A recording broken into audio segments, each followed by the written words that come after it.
Hello বন্ধুরা, আসসালামু আলাইকুম। সবার কি অবস্থা? আশা করি ভালো আছেন। আমরাও বেশ ভালো আছি। আজকে মাছের ঝোল বানাবো, তো সেটাই আপনাদের সঙ্গে শেয়ার করব। এই যে অল্প মাছ ভাজি নিলাম, আর এই যে ঝোল করার জন্য সব মশলাগুলো করে নিলাম।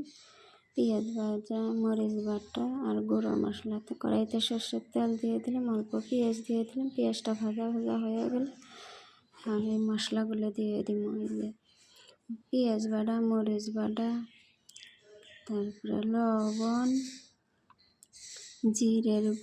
জিরে ধনিয়ার গুঁড়ে, তারপরে হলদের গুঁড়ো সবগুলো দিয়ে মশলাটা ভালো করে কষান করে নিব।